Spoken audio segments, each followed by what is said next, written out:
day, happy day everyone. So today we're going to get into the history of alimony. And let me tell you, my friend, it goes deep. It goes back centuries deep.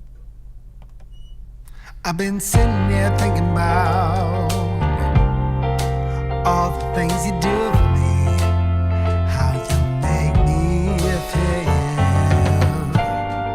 But wondering if it's the same for you. But when you're not around, I lose my mind, 'cause you keep it like a secret. Why won't you reveal it? Just please tell me that you feel it too. All right, everyone. So we're here again, and we're going to get into it, and we're going to talk about alimony. We're going to talk about the history of alimony and how far back alimony has been. So, for those of you who don't know, alimony came from the Latin word. And let's talk about the etymology of that Latin word. So the word, for those of you who don't know, the word etymology means the history of the word, or the history of a thing, but primarily deals with the history of the word. So alimony comes from the word alimonia, which is a Latin word that came from the 1600s, which is the 17th century. So alimony, my friends, have been around for a very, very long time. It goes deep. So I prepared a document, and after doing some research, I can understand why alimony is the way it is and why it is so pervasive. Like, alimony is worldwide, and here in the Western world where we live, alimony is a financial gain. As a matter of fact, the richest woman in the world made that because of the benefits that was received, and she's worth billions, right? But we won't really get into those affairs. Let's delve into alimony and the history of alimony and how far it's been since alimony's been established. So the etymology of the word alimony comes from the 16th century, a Latin word then pronounced alimonia, which means nutriment and the means of sustenance, right? Sustenance. Yeah, the means of sustenance. Now, sustenance is benefits that helps to keep a family afloat. It's the bare minimum. It's the minimum to keep a family out of poverty. So, as the document goes on to say, the roots of alimony can be traced back to the 17th century Babylonian ecclesiastic court and fault-based divorce, and its code of Hammurabi. That word's a bit tongue twisting. Tongue twister, yeah. Yeah. Right. So the code of Hammurabi rules regarding marriage. This and ancient Babylonian code set rules regarding marriage and its dissolution. So, for those of you that don't know, the Babylonian Empire ruled for a very long time, and their court system were intertwined with their church system. So the ecclesiastic courts was a part of their church system. And when they established these rules of Hammurabi, say, Clyde, pronounce it. Hammurabi. Hammurabi. Okay, so Hammurabi. Thank you. You're struggling there a Yeah, little bit. if I mess up again, just chime in and, All right, and say gotcha. the word, and you know, bump the camera over to you when you're doing it. You know. Okay. All right. So I'll let you read this next paragraph. The part of the Code of Hammurabi, right? Yes. The Code of Hammurabi stated that if a couple divorced, the man had to return Flip the camera dowry, forward. Right. which is payment, and also give custody of any children to his ex-wife. He must also give her an allowance to sustain her and their children. On the other hand, if there weren't any children, the ex-husband must still return the dowry and pay his ex-wife the equivalent of a bride price. All right. So let's talk about dowry and bride price. Now, some people are going to be a bit offended when you say bride price, because it's like they're being bought. But in the past, in order for a man to attain a woman hands in marriage, he had to pay the family a fee for permission to marry her. Whether they had to pay cattle, gold, rubies, gems, whatever it is was at that time. And in some equivalency, it's still going on. We don't have to give cattle anymore, or certain provisions to be able to acquire the wife, because the world has changed. But that dowry is what is given to the family, the mother and father, the family, for that woman to now be with that man. And to say it in a very cleaner way than it is actually here is not to be offensive to some people, but we're not trying to be offensive. We're just reading history. And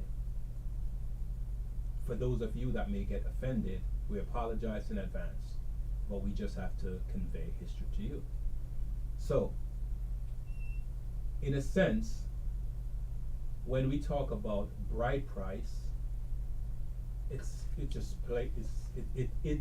is what it states. It's a price to acquire the woman from the family to be a part of his family, his future family that he wants with her. And the value of a woman back then was far more precious, to use that word. And I use precious because it's a part of virtuosity. So a woman was a virgin and her price was very high. It's not like today when most women you meet aren't virgin, so their chastity has been already given away, and the family has nothing to say or do about it. It's just, I guess, the norm. You know, I see my eyes really opened up, you know. So, all right, so Yeah, we went from vetting to dating. It used to be, it was called vetting in the Right. past, where the father would vet the husband. it wasn't just the father vetting the husband. Mhm. It was far deeper than that. Right. Because I talked to a man I know, and he's from the islands, and he met his wife through his to an arrangement. He didn't see her before, spoken to her before. The family vetted each other. Right. So far before they even discussed having a relationship with the daughter and the son having a relationship, the parents vetted each other. They wanted to see what kind of family that daughter was coming from, and the daughter's family wanted to see what kind of family the husband was coming from. Right. I wonder if at any point it was decided even before the children were born. Can you imagine, like, you have in mind already like a family, and you don't even have a daughter or a son, but the decision is already made way before that already. I wonder if anything like that happened. You see what I mean? Like, I mean, I know it happened early on, like when the daughter was like, I don't know, 7, 8 years old, and the son was like, you know, and then they were already thinking that, okay, when these two grow up, and they're going to end up together, you know, because you know, we're going to have a bond with this family. Right. And they already made the decision at that point. But maybe it was even before that already, where they were thinking, okay, we're gonna have a child, okay, and like in case, you know, things work out, like it's gonna be with you, like with your family, right? Like they already had an arrangement, an agreement before the children were even born. Right. And in some cases, that's how certain families acquired wealth. Right. They had, let's say a family had 3 daughters, fair, attractive young woman, and the family, moderate or mediocre family, no real stability, no real wealth, but they had 3 beautiful women for their daughters. And a suitor now wants to marry one of those women.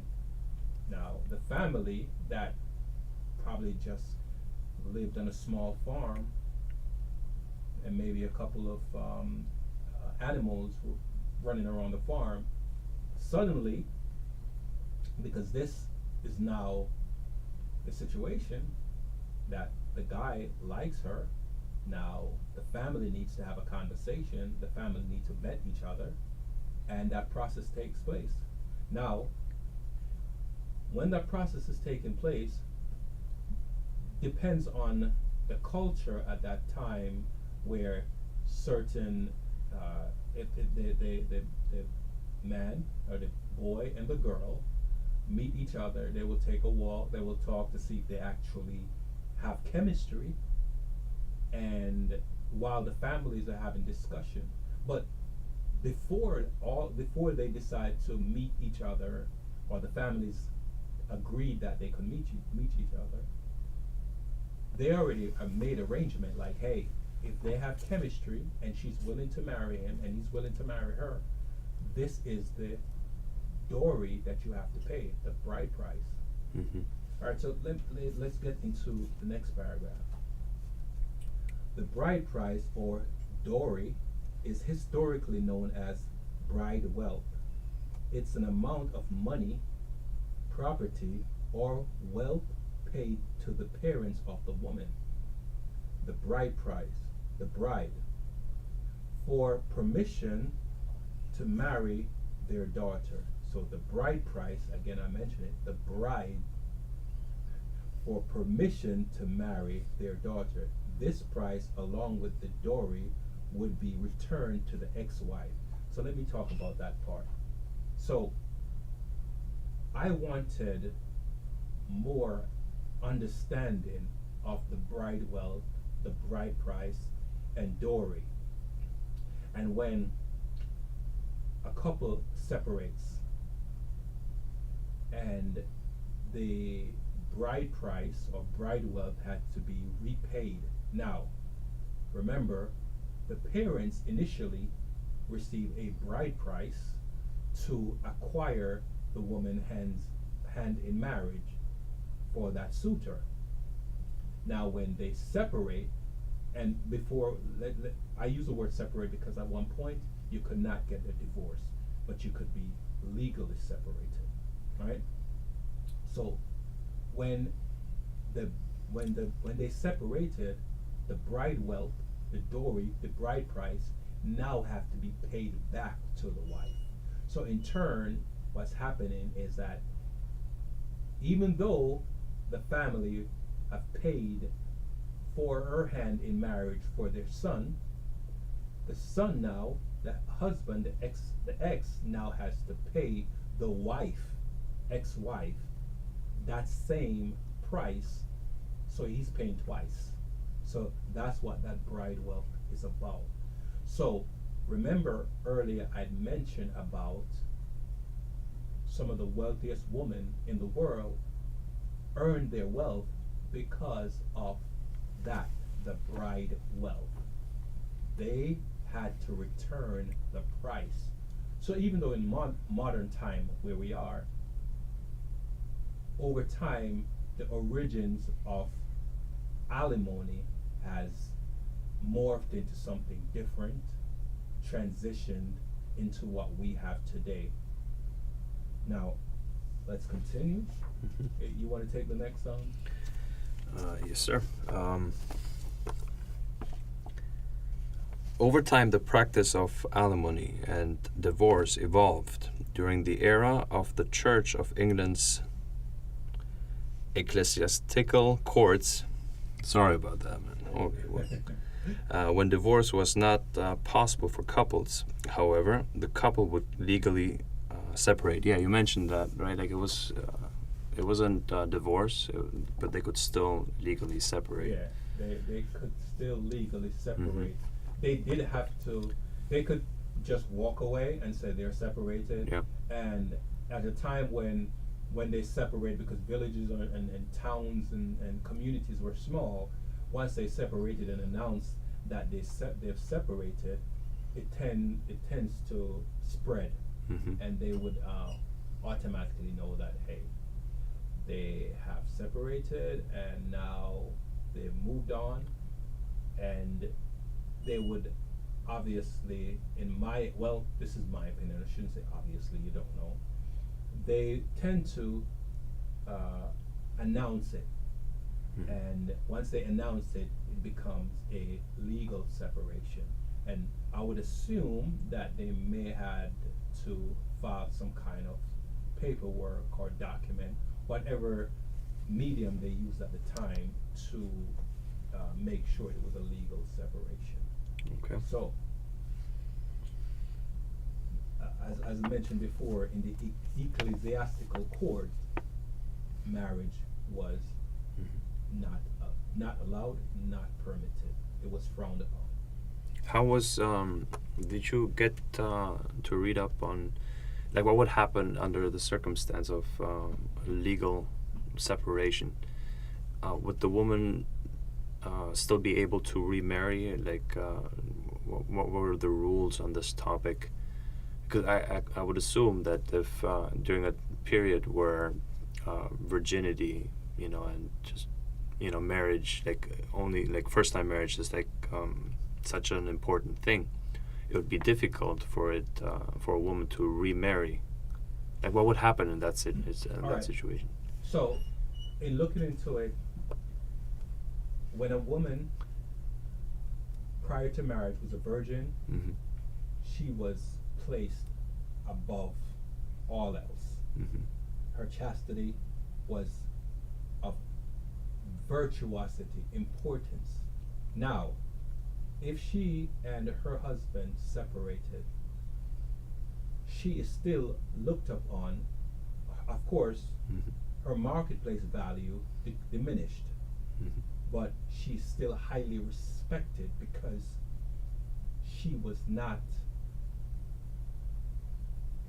a virgin before she got married. So because now she's legally separated, she can't marry again because she's legally separated because marriage was illegal, but she can move on to be in a relationship with someone else and have children with someone else, right?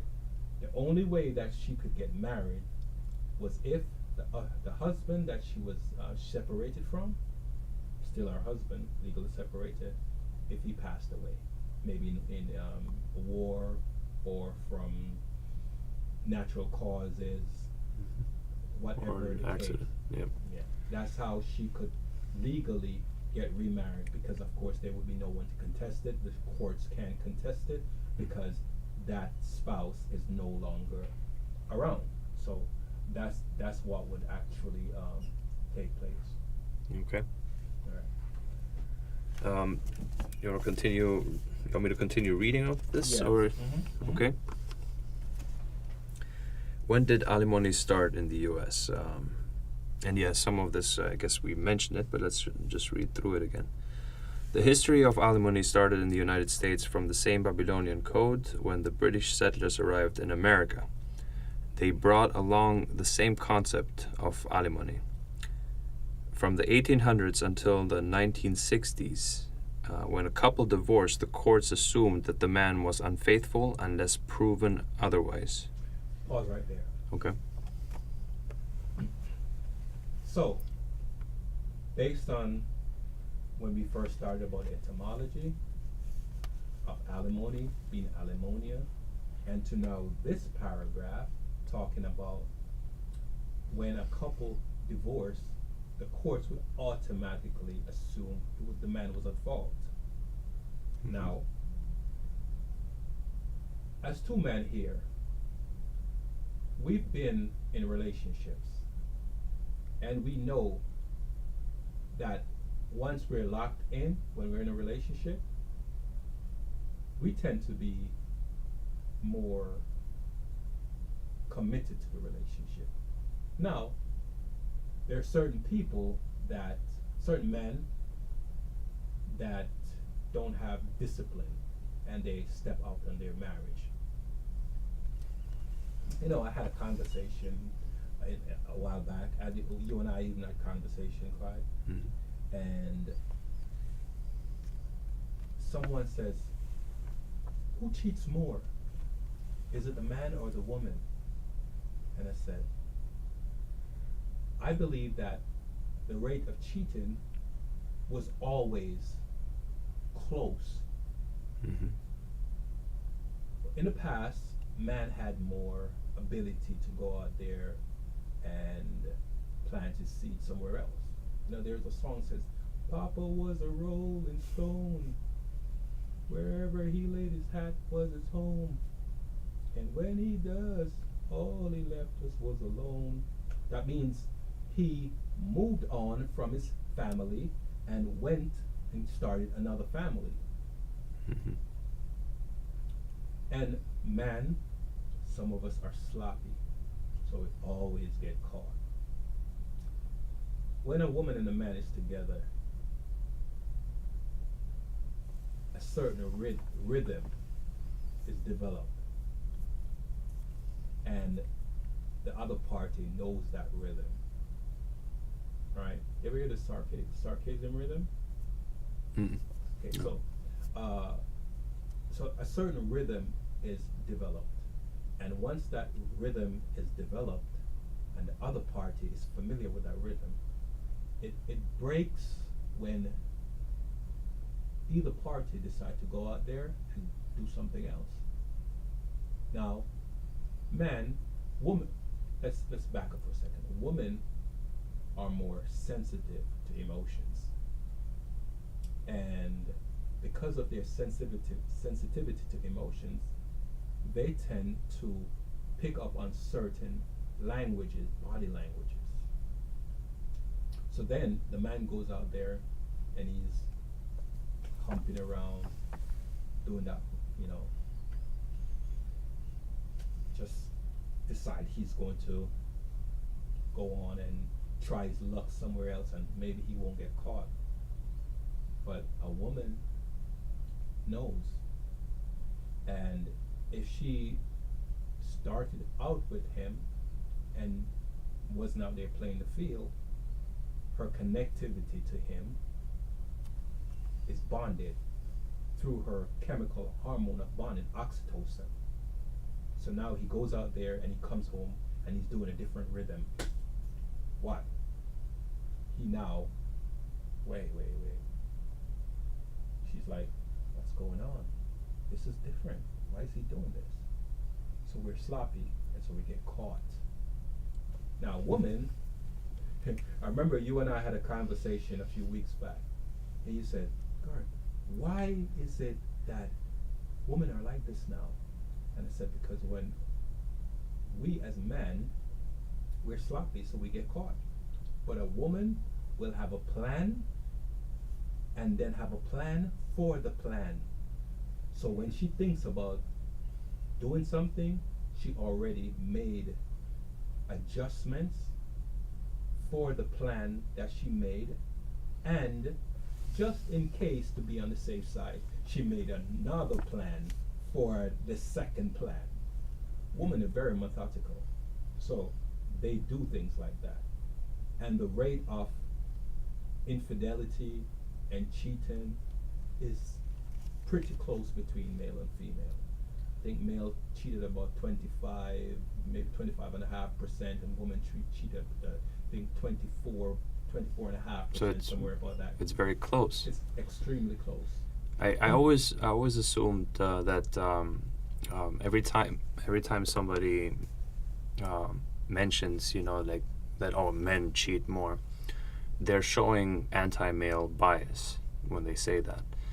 Just the same as when somebody says, oh no, women cheat more. Now they're anti-woman. Like they're trying to put the blame on the opposite gender.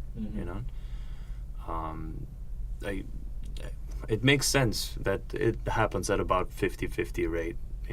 I would say that women cheat just as much as about like how much men cheat. I would say though that it seems to be more like what type of guys are doing the cheating. I would say it's more like that, and I guess they're giving every other man a bad rap. That's true. Because I would say that most men do not even have the ability to go out there and step outside of relationship and cheat, because they don't have the options.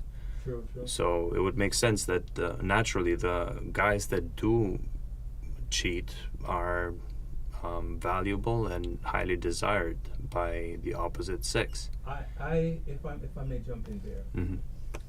I wouldn't say highly valuable. They just have options. Right, well, that's what I mean. Like they're more valued by the opposite sex. Like women tend to they're more attracted to them. So they have options as a consequence of that attractive level. Yeah, I mean, because I was just cutting in. That's why. All right, so the value that Mm-hmm. some women put on men are all superficialities. It's what they see. Opulence Mm-hmm. is what usually get people to react. Imagine a woman sees a guy pass. He's walking, and he gets in a car, and the car is just a normal, everyday, run-of-the-mill car. Mm-hmm. She won't even bat an eye. And then, right past, in the peripherals of her eye, here comes a black, nicely polished Tesla. And she likes Teslas. So what you think she's going to do? She's going to look at that guy like, oh, he's driving the car I like. But what she may not know is that the guy that got into the regular run-of-the-mill car is loaded. But she don't see that because he's not flashy. She sees a nice black, well-polished Tesla that she so much like pass. And that's what pull her. Opulence, superficiality, visual perspective. I understand. We kind of like drifted off on this whole thing, let's but go. it kind of like, let me tie it back into what we were talking about. This last statement assumed that the man was unfaithful the courts assumed that the man was unfaithful unless proven otherwise. Even though things are 50-50, to not be biased against any gender, right? In terms of cheating, or in terms of wrongdoing, stepping outside of the relationship, outside of marriage.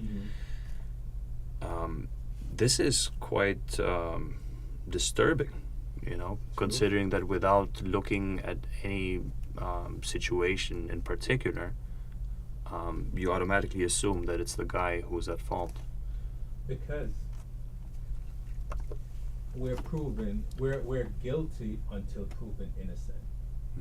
And in many cases, even if the man is proven innocent, the woman still gets alimony. If there are no children and she can't get child support, she still end up with some kind of dowry, right? Because that's what it's about. No. We see that a lot nowadays with a lot of celebrities, and I bring them up because again, you don't get to see or hear the story about regular people, right? Nobody writes anything or shows anything on TV about them. So we pick on celebrities because that's what we can actually witness. Right. What was that guy's name? Justin Roiland, or the guy that co-created Rick and Morty, and he was. I think he was there was allegations that were put against him, domestic violence, and he was. Anyway, so he ended up losing the position at Rick and Morty. He's also the one who does the voices of Rick and Morty. So they had him replaced, but court hearing was not until later, and he was found not guilty. He was not able to get the job, his position back. They already have him replaced. So again, like, even if you're proven not guilty, you still have to live with the consequences of being guilty. Yeah. Being found guilty at first. It's all reactionary. So it's something happened. Believe the woman. Do get rid of the guy. Right. Clean up our image because we don't want to be associated with this person that actually might have allegedly caused some kind of harm, whatever kind of harm they state to be harmful to them. I use it that way. It sounds kind of redundant, but they state whatever kind of harm they deem harmful to them. So the downside of that is just like you said. Even after the person is proven innocent, they can't reclaim their life, and that's really a travesty. That you can be accused of something, and then that accusation leads you in a downward spiral, and you're pleading and asking for the people that you've been associated with for years, like, hey, you know my character. Why do you think I would do something like that? And they would reply like, I would assume we don't really know a person until we are around that person. A person's capable of anything. And while that's true, it's not the case. And often, more than not, it's not the case. But we've seen, just like you say, celebrities are the one that we can actually look to see what's actually going on. Life is like a movie. And when I say life is like a movie, it's because most of the common people that we are around, they live their lives based on what they see on the screen. Life is lived like a series. It's lived like an episode. So based on those episodes and what happens in those episodes, people will live their life accordingly. Mhm. So let's continue, and we can talk more about why. Let me keep reading. Right. Yeah. And alimony was to ensure that the woman who had few opportunities for gainful employment did not fall into poverty. Even now in 2023, it is automatically assumed that the man is wrong and that we should believe all women. Aha. So,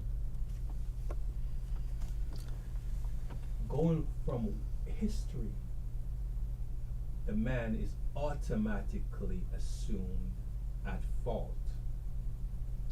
We're talking centuries, my friend. Centuries. People, this is not something that just started 100 years ago or 50, 100 years ago.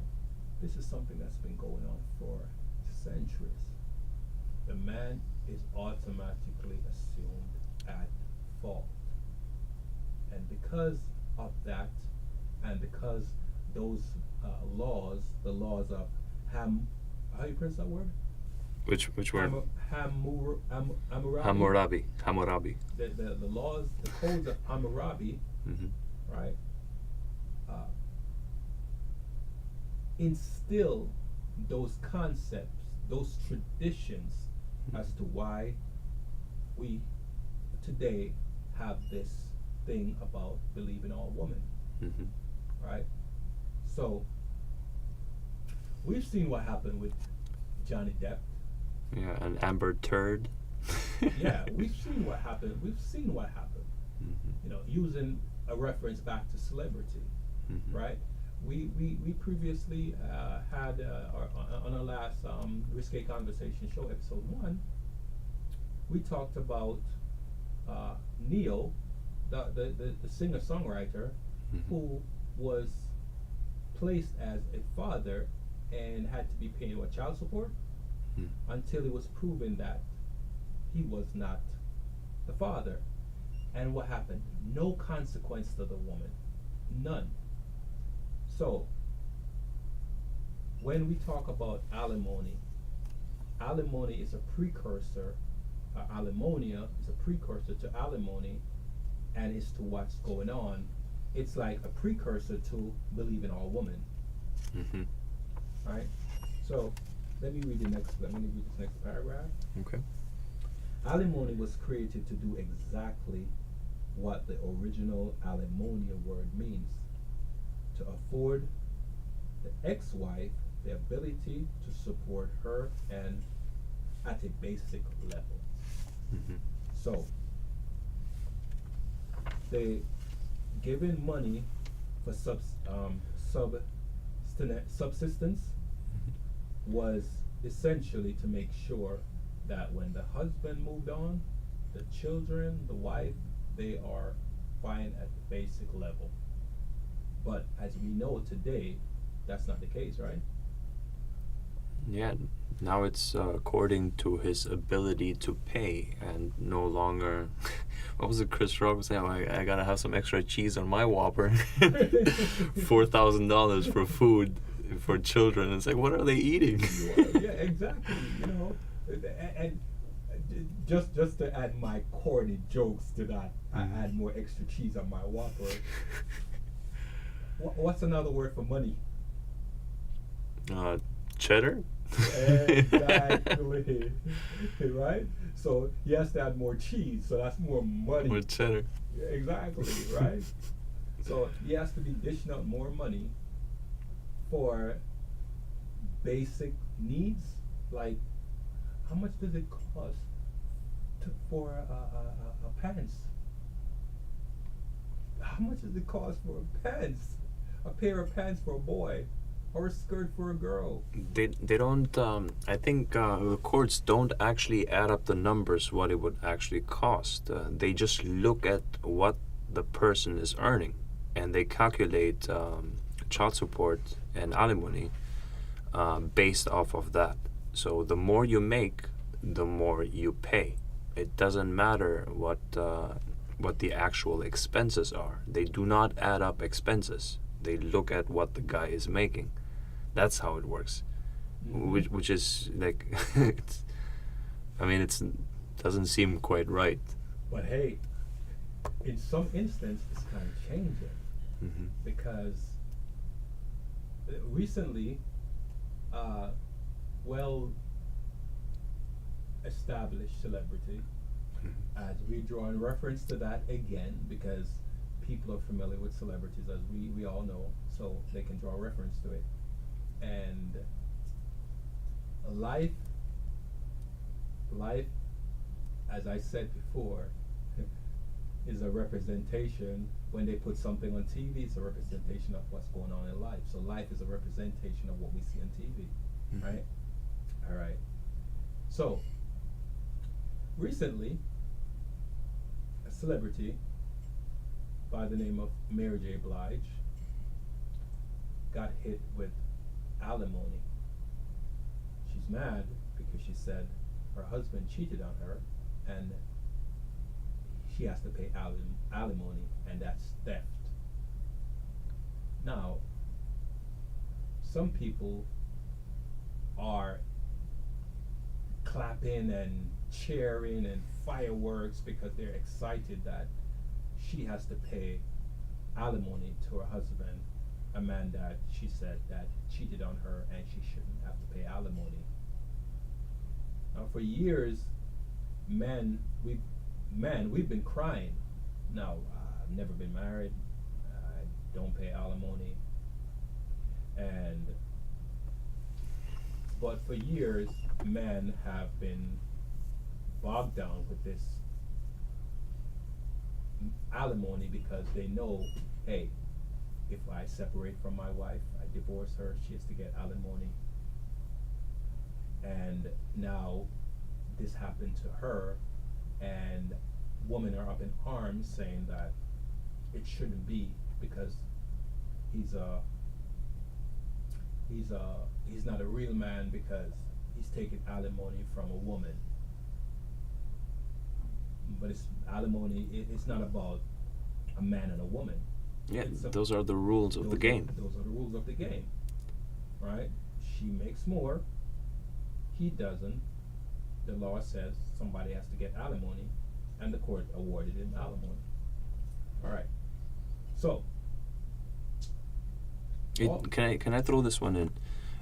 It makes sense that in the past, when women weren't allowed to work, or allowed, or they weren't working. I shouldn't phrase it like that.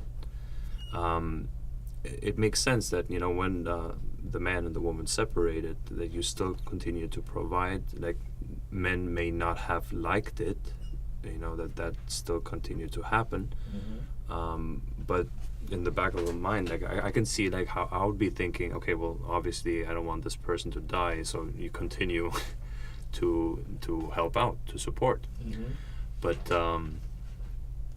nowadays that's not the case anymore. People are working, and women can fend for themselves, so there's no point in actually continuing it. You separate, you go your own way, you get a job, you take care of your own life, and that's it, it's done. So what I'm saying is that it makes less sense now, since everyone is capable of working. But it was a case could be made for alimony to be paid, in the past. Let me interject something. Alimony, everyone out there, alimony will never go away. Okay? These things that have been established for what we call nourishment and subsistence, to make sure a family that have been separated, that they keep at a certain level, at the basic level of survival, not being in poverty, and the state won't have to worry about paying. It's a form of making sure that the state, the community, the parish, whatever different synonyms are out there to to mean state, city, parish, township, whatever, right? It is to supplement, to make sure and ensure that they don't have to come out of their pocket. And if they have to come out of their pocket, alimony is to supplement the cost that the court would have to pay, right? So in essence, it was put in place because when families separated and they were in dire straits and they're crying, and the church or the community had to dig deep to help them out, they came up with a way to ensure that, hey, you, Mr. Man, you can't just leave your wife, our old wife and children, and go on and start another family.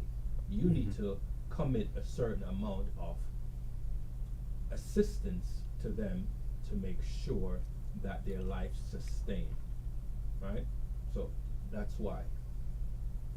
It makes sense, you know, if you incentivize people leaving, and then they're disincentivized to stick things through. You know? Right. So let's move on to the other part. So the juicy part. The juicy part. The juicy part.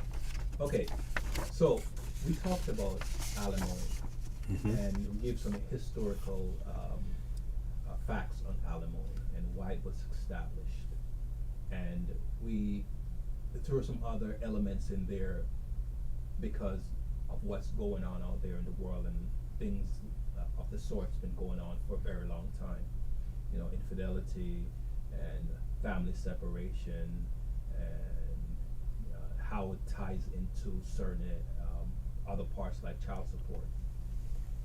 And so in Florida, a lot of women are up in arms.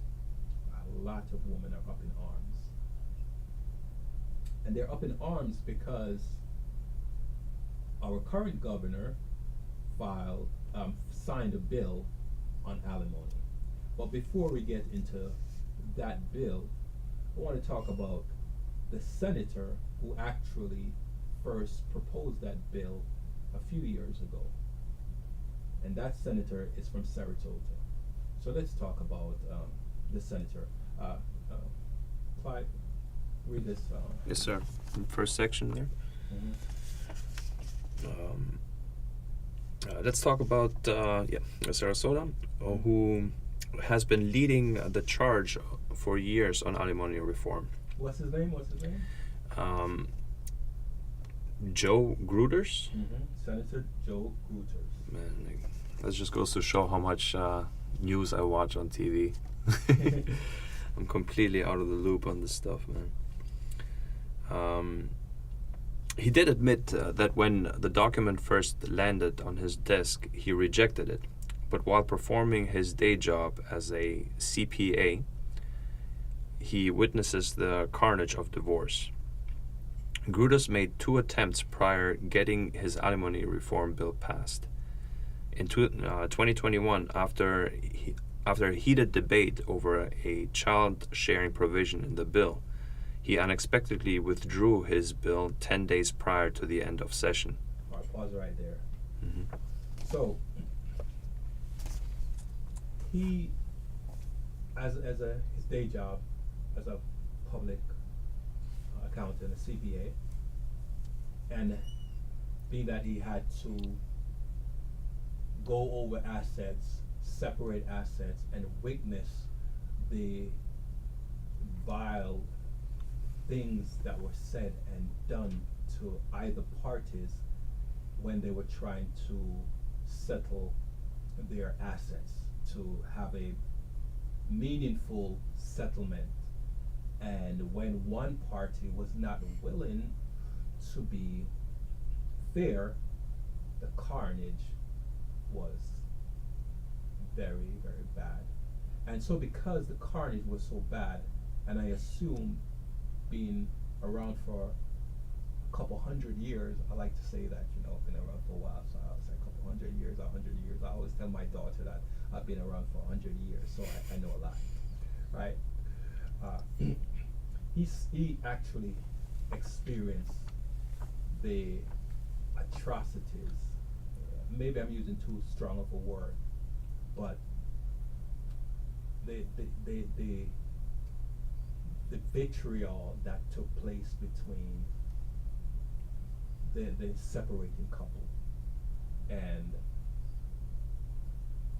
going through breakups in the past and seeing how that can take a emotional, physical. It's something when you're going through a breakup, and anyone out there that's gone through a breakup, even though the breakup, in most cases, I assume, this is my opinion, in most cases, the breakup is emotional, but the emotions of what you're going through feels like physical harm. So that's why I say the emotional, the physical. It feels like physical harm.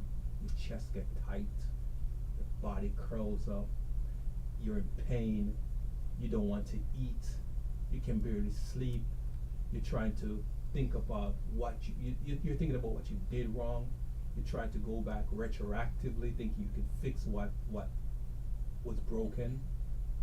It's just, it's carnage. And so he had to bring this bill forth. But just because he had a provision in the bill about child sharing, these are children. He had a provision in the bill about child sharing.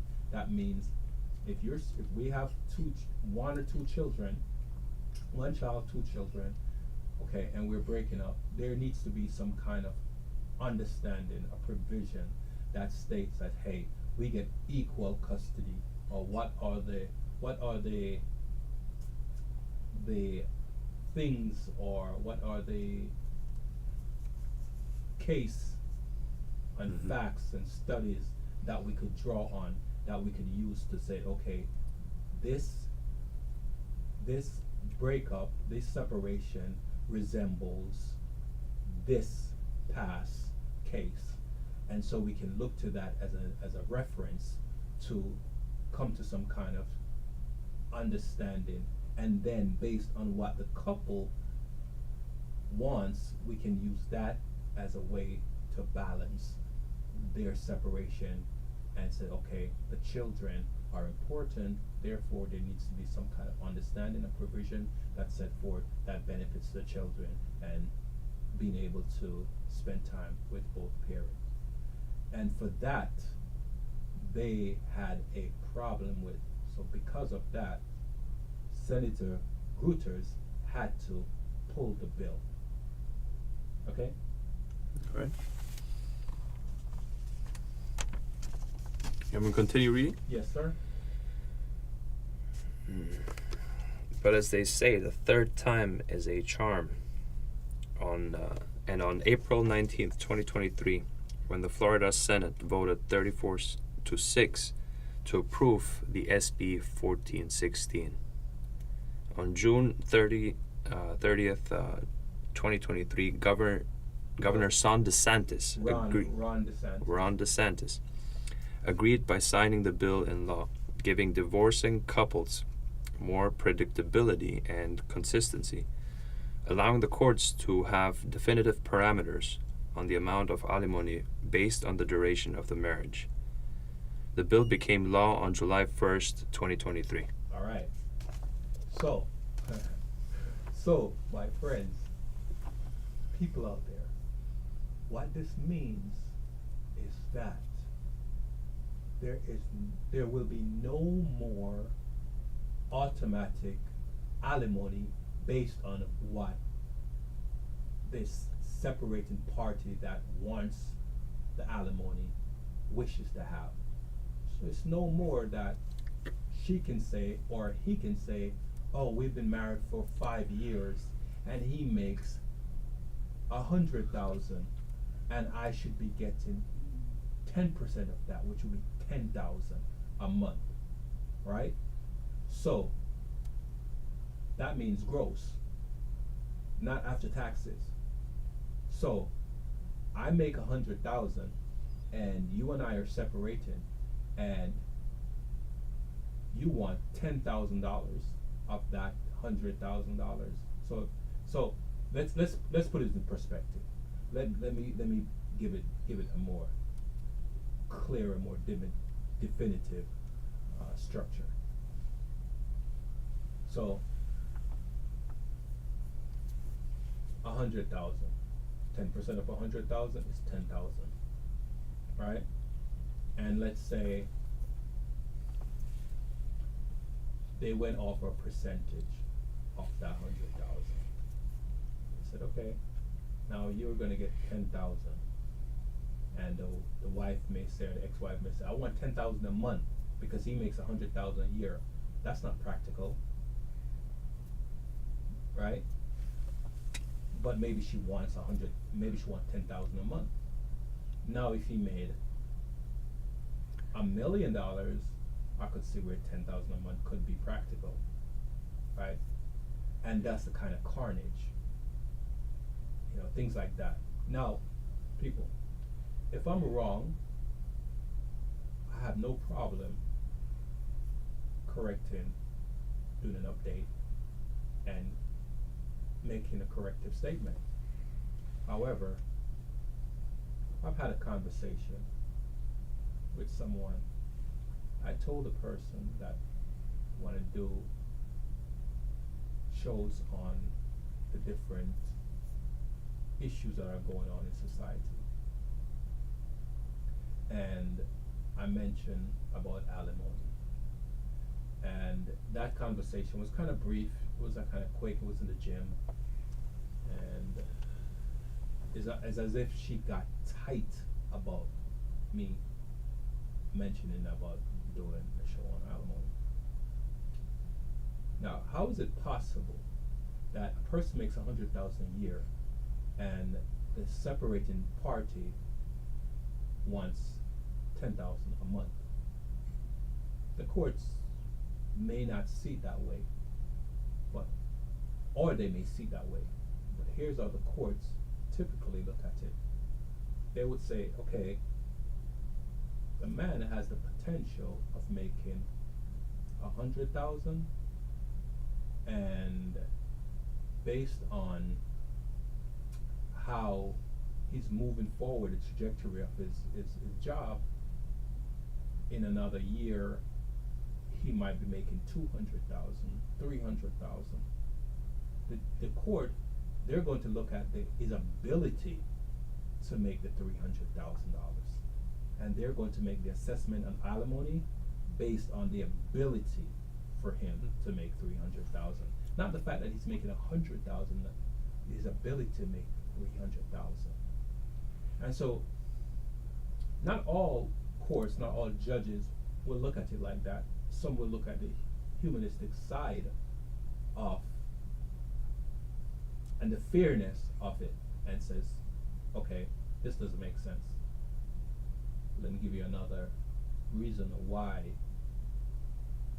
the courts will want to make sure that there's as much money coming out from the paying party to the receiving party, is because the court system earns some kind of incentive. So because they earn some kind of incentive, and we can get into that on another time, they are inclined to make sure that they go for receiving as much as possible. So when we delve a little deeper, we can go into that other part. All right. So now let me talk more about it. In terms of having a definitive parameter, means that if you're married for 5 years, it's no longer I want this, I deserve this, I should get it. It means that if you're married for 5 years, you're only going to get alimony for 50% of that 5 years, so 2.5 years. No more lifetime alimony. So if you were married to a person that in the last 5 years, every year is consistency, he's making 100,000, right? And you know that you've been married for 5 years, and at a 5 year threshold, you say, okay, now it's the right time. I waited long enough. I can divorce him and get alimony, and I don't have to marry anymore, and I can get alimony forever. Because of the carnage that Governor Rutter saw, and his case was well thought out at the third time, he was able to get that bill passed, and Governor Ron DeSantis signed that bill. And a lot of people, women primarily, are up in arms, threatening to leave the Republican Party because he signed the bill. Now, for those of you that sees it fair of what this bill is about, and if those of you that don't know what this bill is about, go look more into it. You know, I did my research. You can find that bill. You can find about Governor Rutter's, Joe Rutter's, and read why he needed to get this reform done. Now, again, if you are married for 5 or 10 years, however long the duration of the marriage was for, it means that you're only entitled to alimony for half of the time that you were married. So if you're married for 10, you're only getting alimony for 5 years. If you're married for 5 years, you're only getting alimony for 2.5 years. That's it, and done. Now, if it was really a fair game for couples that are separating, why would women be up in arms because they can't get lifetime support anymore? Now, they can still be working, still pulling in a decent salary, and they're also getting alimony. How fair is that? That you were entitled, because you feel you're entitled to a lifetime support. Now I know some people are going to say, what is this guy talking about? What does he know? He's never been married. True. But you know what? I know a lot of people that have been married. And I've heard conversations, I've been a part of conversations, right? And for those that have experienced some of that carnage, it's long overdue for them. And I understand their plight because I've been a part of these conversations. And this is why the governor signed the bill, to help rectify some of these situations, this carnage that's been going on, financial carnage that's been going on and taking place on primarily men, and now some women, and now everyone is up in arms, but primarily women. I don't know to the extent of men being up in arms, but I know that based on just doing this research and looking on social media and the news and seeing what these expressions are about coming from the opposite gender, yeah, it's a lot of people are very angry out there. Okay. I know of a situation where before, this was before the bill was signed, obviously, happened in the past, with lifetime alimony, it kind of incentivizes and encourages women to get men as side pieces. if you know if you understand what I mean. Like it's not incentivized for the woman to actually move in with somebody, because now she would stop. The alimony support would stop because now she is with somebody else. So even under the common law, even if they don't get married, if you get to move in with a woman and you live for like a year or two, this automatically would stop alimony from the previous husband. No. The way it was before, I mean, before this law was signed into place. So what this would encourage women to do is to just have somebody on the side, but not actually get into a serious relationship. You know what I mean? Well. I know of a situation like that. That's why I bring it up. So it's based on what I'm hearing. It's a living side piece. Yeah, so she is separated. She gets divorced. So she's now receiving alimony. But before the law was passed, indefinitely. So there's no reason for her to get into anything meaningful, like a relationship. So she just continues on, hooking up and having men as side pieces, not living with someone, because under the common law, what is it? Am I saying? No, just living with somebody. Yeah, it's considered to be married by the state. After a while, after living 7 years. 10 years, yeah. Okay. I think they dropped that. I've heard of cases where even after a year or two living together, you're considered almost like you're married. No, they're trying to drop it. Okay. They're trying to drop it to 5 years. Okay, but in either case, you can see the incentive, to not live with someone, to just encourage, to disencourage relationships and just encourage hooking up. You get what I'm saying? If you're receiving alimony as from a woman's perspective, if I'm receiving money from my previous husband, then there's no point in me, getting into a serious relationship and considering marriage again if I'm still receiving sustenance from my previous husband.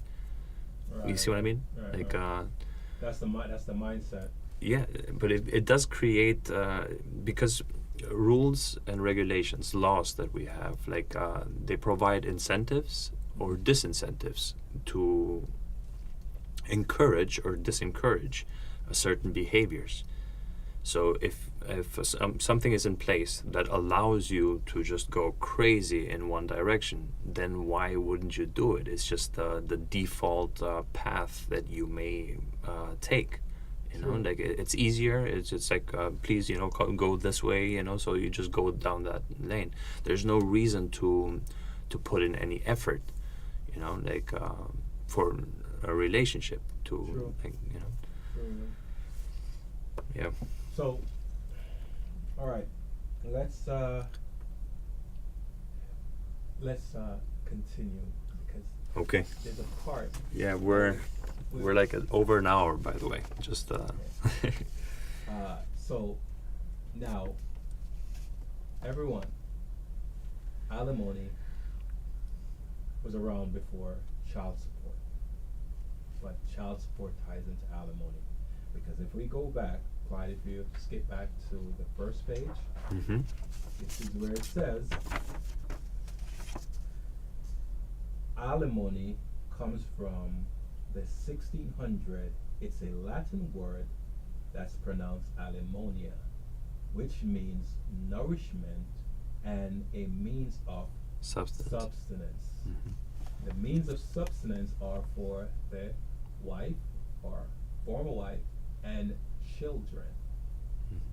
Now, I said that alimony is a precursor for child support because subsistence is child support. Nourishment is alimony. So think about it. Let me explain a little more. I don't know if you're getting what I'm saying. Nourishment is what is required to stay healthy, you need food, you need the basic needs. Mhm. Subsistence is what is needed to make sure life is sustained. Right? Does that make sense? Right. So, if I was to break this down, and this is me, now, like I say, everyone, if I'm wrong, we can do corrections here. People that gets alimony wants to retain that nourishment, that feeling of, I deserve this. And the substance that they want is to make sure that they have food on the table so they can eat. All right, let's flip back now. Mhm. Let's go to back. Brief history of child support. Yes, the brief history of child support, and you'll see why I said what I just said about the etymology of alimony, and why alimony is a precursor for how child support came about. Now, understanding that all children needs to be taken care of, but the way it's been done, it's brutal in some cases, right? Let's talk about it. Let me read. Brief history of child support. Child support laws in the U.S. and its enforcement were modeled after the English poor laws. At the end of the 18th century, the earliest child support laws in the U.S. came directly from the British poor laws. These laws were created to supplement the district's cost and keep broken families and single parents out of poverty. The foundation of child support. Pause for a second. Yep. So with that paragraph Mm-hmm. and what I just read about nourishment, alimony and nourishment and subsistence, right? Mm-hmm. If you look at both of them, correlate both of them, aren't they very similar? Right. Mm-hmm. Go back to the first page Earliest child support laws. and read it about the first paragraph on alimony. Which means nourishment and the means of subsistence. Exactly. Subsistence. Exactly. Now go back to that paragraph. Created to supplement the district's cost and keep broken families and single parents out of poverty. See how it tied in? Mm-hmm. Alimony is a precursor of child support. Mm-hmm. Based on those two paragraphs. This is from long ago, Mm-hmm. and it's from child support is from the 1800s. Alimony is from the 1600s. So alimony is a precursor, which helped to usher in a form of subsistence, Mhm. nourishment for the family that has been broken. All right, let's continue. Mm-hmm. The foundation of child support. And by 1776, child support pseudo laws existed in about 13 colonies. So, Mhm. hold on a second. Mm-hmm. Sorry to cut you, No problem. but for those of you that don't understand what pseudo means, it means kind of, sort of. Mm-hmm. They're just things that are put in place to represent something, but it's not actually a fixture. All right. Mm-hmm. However, they needed a more standardized set of child support laws that were more clear and effective than England's poor laws. And in 1880, the courts officially created civil law for child support. These laws allowed mothers to legally claim monetary child support from fathers, making so that the districts didn't have to pay. Over time, the rules of children changed. They went from wage earners at young ages All right, pause right there. to dependents. The reason why I pause you is because I really want you to look at that when you're reading it Mm-hmm. and read it again. Mm-hmm. So, at one point, children that were young would have to work. They were wage earners. Mm-hmm. When the laws changed, now they became dependents. So now, in order to make sure that the laws would be passed to usher in a way to get funds from the father, they needed to change that part of the working class. So no longer are young children, 12 years old or whatever age that their parents or the community deemed that a child was able to go out there and help their families and earn money. They were no longer wage earners. They are now dependent, meaning that they're dependent on their fathers, their mothers for everything. They didn't have to go out there and work and bring in what they call it at that time. I don't know, trepence. I don't remember. I don't know what they call it at that time. But forgive me if I say Like it wrong. salary? No, they were getting Mm-hmm. pittance, a bit of monies, or what is called monies back then, Mm-hmm. to sustain, so they can buy bread and they can buy certain provisions so they could cook. So they were getting certain. They had to go out there and they'll work, or maybe some kind of bartering. Maybe they go out there and they said, hey, work for the day and you're able to get this. Mhm. I'm sorry, people. These are things that I've read, these are things that I've learned, and these are things that are in history. Bartering was a form of payment. So essentially they will go out, someone will go out there and they'll work for like a day or however long, and whomsoever that they're working for, they would be given payment in the form of maybe a chicken, maybe food, or some other form of provision that said party that is working for wants. Okay? Mm-hmm. So they had to change that not the definition, but they had to change that from a working person, a wage earner, to a dependent. And now it's easy for child support laws to now start taking shape. All right, continue. So they went from wage earners at young ages to dependents who need maternal nurturing. It's the source of maternal preference in child support cases that still exists today. Because women are considered by the courts the best nurturers, they were automatically awarded custody of raising non-working children. That brought about stiff laws in American courts that require fathers to financially support the child, and strict laws to punish fathers if they didn't pay. Around the start of 19th century, traditional households started to decline. Thus, in reverse, there has been a steady uptick in single motherhood. Do you want to pause right there? Yeah, we should comment on this. It makes sense, right? That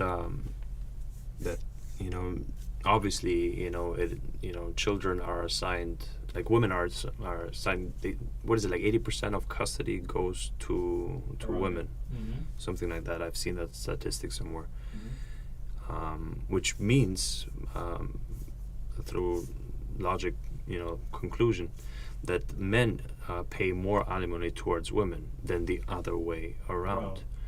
Even though we live in a time where I think I saw this that a lot of women out-earn men now Mm-hmm. in their professions. So what that means is that women are earning more and more, and men are still continuing to pay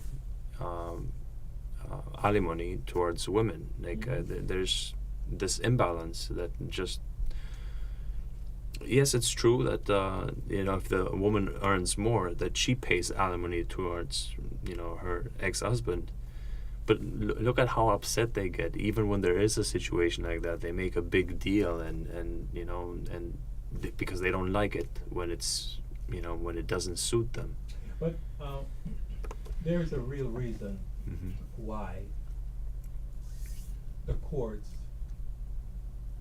give alimony to women. There's a real reason. Mm-hmm. Let's say this in two. I'm gonna say this in two parts. Reason one is because when a family separates, when a family's together, they spend less. It's more conservative. The husband will say, "Hey, honey, why did you buy that?" And she'll give some reasons why. It's cute, you know, I deserve it, or I thought that you might like to see me in it. And he may say, it's cute, but you could have discussed it with me first. But on the other side of the coin, if he goes out there and buys something, she wants him to discuss it with her first, and rightfully so. Couples that are together should discuss things. So this automatically puts like a choke on your spending abilities. Exactly. Right. So, with that being said, that the woman will go out and buy something cute just because she feels like it's cute. It looks good. Remember earlier, I mentioned about opulence, the shiny glitz and glamour, the hypergamous nature of a woman. They see it, and what they see is cha-ching. That's what goes off in their head. I want that, I have to have it. Now, the other part is that we live in a society where everything is marketed, and it's marketed primarily to women because corporations out there knows that women spend more money, or most of the money that is spent, and women keeps the economy going. They will create these expensive bags, handbags, purses, cars, and they'll put a price tag that says it's up here, and if you want to live like the Joneses, or you want to keep up with the Kardashians, you need to buy this purse. And this purse is $1,500, $2,000, $5,000, $10,000, $15,000. And they go out and buy it. So, the alimony is for keeping up with the Kardashians.